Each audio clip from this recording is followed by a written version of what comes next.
शंकर के मंदिर में अगर मेरी माताएं प्रणाम करने जाती है, नमन करने जाती है, तो झोली पसार कर फिर नमन कर।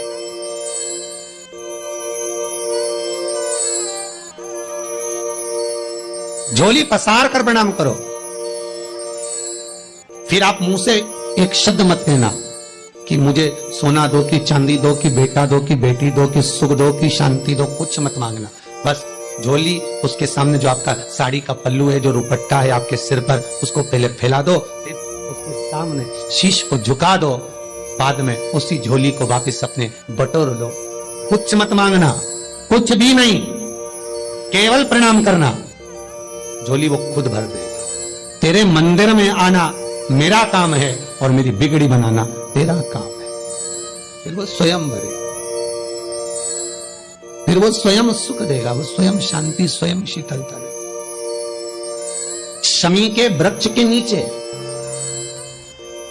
शमी के पेड़ के नीचे, शमी के वृक्ष के नीचे प्रत्येक महीने में शिवरात्रि आती है। हर महीने शिवरात्रि आती है, प्रत्येक महीने में। शमी के वृक्ष के नीचे तुमरुका जी का नाम लेकर महाराज एक घी का दिया, उसमें एक काली मिर्च और एक लौंग डालकर घी का दीप जला देने वाले के घर में कभी संपदा की कमी नहीं आती। सत्ता और संपदा की कभी कमी नहीं आती।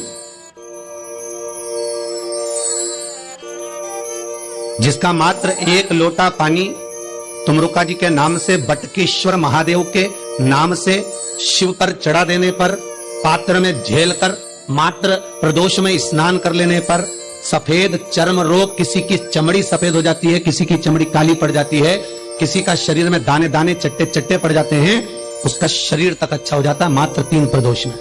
ये वो तुमरुका जी। उसके दरवाजे पर पहुंच जाओ, उसकी चौखट पर जाकर निवेदन कर लो। और ज्यादा तकलीफ है तो प्रदोष के दिन शाम के समय 51 बेलपत्र लेकर उसके दरवाजे पर प्रदोष काल में पहुंच जाओ और चढ़ाओ एक एक बेलपत्र अपने दिल की कामना कर कर। अगला प्रदोष आन दो, खुद कहे क्या नहीं दिया। बस अपना निर्मल मन, चित्त, वृत्ति, स्वभाव, आनंद कर। बीपी तो सबको होगा, ब्लड प्रेशर तो ऊंचा नीचा सबका ही होता है। जांच भी कराते होगे, कई लोगों ने तो मशीन भी घर में लाकर रखी होगी बीपी जांच की। जब तुम्हारा बीपी ऊंचा जाए, नीचा जाए, तुम तकलीफ में पड़े हो, तो एक कटोरी में पानी लेकर तुमरुका जी का नाम लेकर 5 बार शिव का स्मरण कर कर, कटोरी में, हथेली में कटोरी रखना, तुमरुका जी का नाम लेकर एक बार ओमकार का नाद कर कर, ओम बिंदु का लंबा स्मरण कर कर, तुमरुका जी का नाम लेकर उस पानी को धीरे धीरे कर कर पीना और उसके बाद बीपी नाप लेना। ये तो कर सकते हो, एक बार प्रैक्टिकल जरूर करना। कहीं शिव महापुराण गलत तो नहीं कर रही। उसका मात्र नाम स्मरण ही सुख दे जाता है साहब, मात्र स्मरण ही।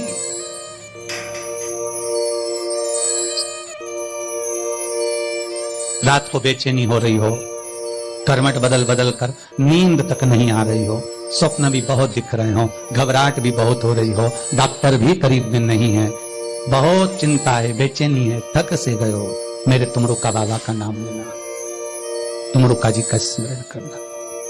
कुछ नहीं करना, सोते समय तुमरुका जी का नाम लेकर एक बेलपत्र, एक बेल बस हथेली में रखकर, ये बेलपत्र का मध्य भाग बीच की उंगली पर रखकर बाबा को नमन कर कर तुमरुका जी का स्मरण करना। बहुत बेचैनी, रात को 12 बजे, 1 बजे, 1:30 बजे, 2 बजे कर दे। बहुत टेंशन है, बहुत चिंता है, बहुत व्याधियों में पड़े हुए हो, बहुत चिंता में डूबे हुए हो, बहुत टेंशन में पड़े हुए हो, सारा जगत का धक्का खा लिया, सारी जगत में होकर आ गए, तब उस शंकर की शरण में 2 क्षण बैठकर, नींद भी ना आए, बेचैनी बहुत हो, बस तुमरुका जी का स्मरण करना। वो तुमरुका जिसको भगवान नारायण ने वर दिया कि औषधि में भी तेरी औषधि है, तेरा नाम ही औषधि है। उसका स्मरण कर उस बेलपत्री को चबा चबा कर बहुत प्रेम से पानी, 2-4 मिनट आराम से पलंग पर बैठकर थोड़ा सा पानी पीकर विश्राम करिए। ना कोई चिंता, ना कोई फिकर, क्योंकि एक सिर पर आकर बैठ गया वो मेरा शंभू, मेरा कालों का काल, महाकाल स्वयं आया है, विश्वनाथ बैठा है, फिर क्या चिंता करना। अंदर शिव उतर गया, एक बेलपत्र में केवल शंकर नहीं है, एक बेलपत्र में ब्रह्मा विष्णु महेश तीनों ही समाहित है साहब। शिव मध्य है, शंकर मध्य है, ब्रह्मा और विष्णु नजदीक विराज। इसकी जो डंडी है, ये डंडी नहीं, कहते हैं जितनी बेलपत्र की लंबी डंडी रहती है, जितनी लंबी डंडी रहती है, इसमें 33 कोटि देवता विराजमान होकर शिव अर्चना करते हैं। 33 कोटि देवता शिव अर्चना में लगे हैं बेलपत्र के रूप में। अंतिम समय में जब सबके प्राण छूट गए, बैकुंठ से सिंहासन आया। धर्मराज बैकुंठ जाने के लिए चढ़ने लगे, कुत्ते को भी चढ़ाए। जो काला कुत्ता पीछे पीछे चल रहा है, उसको भी चढ़ाने लगे। आवाज आई, कुत्ते को तुमने सिंहासन पर चढ़ाने का प्रयास किया है, ये कुत्ता नहीं जाएगा। युधिष्ठिर तुम चलो, पर तुम धर्मराज स्वयं हो, तो ये मत सोचना कि तुम्हें वैकुंठ मिल जाएगा, वापिस धर्मराज का पद मिल जाएगा।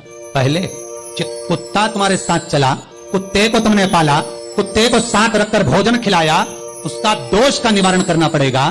तो 81 जन्म तुम्हें कुत्ते के ही लेना पड़ेंगे और भोगना पड़ेगा। उसके बाद फिर मार्ग प्रशस्त होगा। स्वयं धर्मराज को भी सामने खड़ा होना पड़ा। मंदिर के बाहर, गली में, मोहल्ले में कुत्ते को आप भोजन दो, उसका फल है, शास्त्र प्रमाण है, उसका फल मिलेगा। पर घर में कुत्ता पालो, उसका एक रोम भी अगर घर में गिरता है तो उसका भी नरक भाग लिखा है महाराज। अच्छे से गरुड़ पुराण घर में खोल के पढ़ना। वो वाली गरुड़ पुराण नहीं, किसी के मरने के बाद बाची जाती है थोड़ी सी, वो नहीं। वो तो गरुड़ पुराण का मात्र प्रेत अंक है, 5 अंश का। पूरी गरुड़ पुराण बाचो, 19,000 श्लोक की, और पढ़ो क्या क्या लिखा।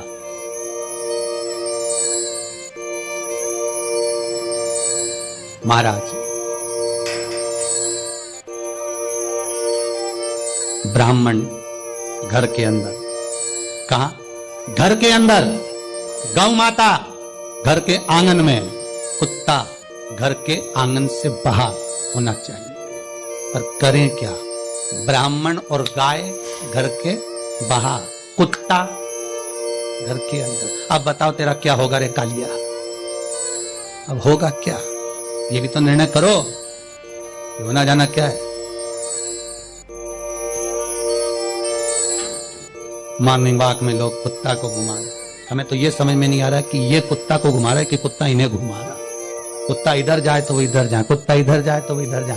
चेन लेके चड्डा पहन के, टी शर्ट पहन के यूं सोचे कि हमारे बराबर तो कोई हीरो है ही नहीं, हम ही सबसे ज्यादा पढ़ा लिखा, हमारे बराबर तो कोई पढ़ा लिखा है ही नहीं। इतना चड्डा पहन लेने, मुंडा में गुटका भर लेने, कुत्ता घुमाता फिरे। इनकी भी किस्मत क्या लिखी भगवान ने। इनके घर के बच्चों की छींची दासी धोए और ये कुत्ता की धोए। बता, इनकी किस्मत तो देखो, इनको भाटा लिखा थी करा। इनके घर के बच्चों की गंदगी नौकर चाकर धो रहा है, दाया रख रखी है, दासी रख रखी है, और ये सुबह सुबह कुत्ता को छींची करा के देता कुत्ता। इनकी किस्मत तो देखो रे बाबा। भगवान से कितना, कई बार इनको देख के दया भी आए, भगवान कैसा कैसा पैदा करा रहे, कैसा, इन्हें कौन सा पाप करा था जो कुत्ता को छींची कराते फिर रहे। इनकी किस्मत कैसी लिखी तूने? करोड़पति धनपति नौकर लगे 10 और कुत्ता को करा रहे छी छी। इनकी किस्मत कैसी लिखी? तो एक आध बार भगवान से ये भी जरूर पूछ। बेलपत्री के वृक्ष के नीचे शंकर का शिवलिंग बनाकर पूजन करने से क्या फल मिलता है? तो कहा, बेलपत्री के वृक्ष के नीचे पार्थिव शिवलिंग का निर्माण कर जब हम पूजन करते हैं, बेलपत्री के पेड़ के नीचे की ही मिट्टी को लेकर जब हम शिवलिंग बनाते हैं, और बेलपत्री के पेड़ के नीचे ही जब हम पूजन करते हैं, तो बेलपत्री के वृक्ष में जितनी पत्तियां होती हैं उतने शिवलिंग के पूजन का फल हमको प्राप्त हो जाता है। सहस्त्र शिवलिंग,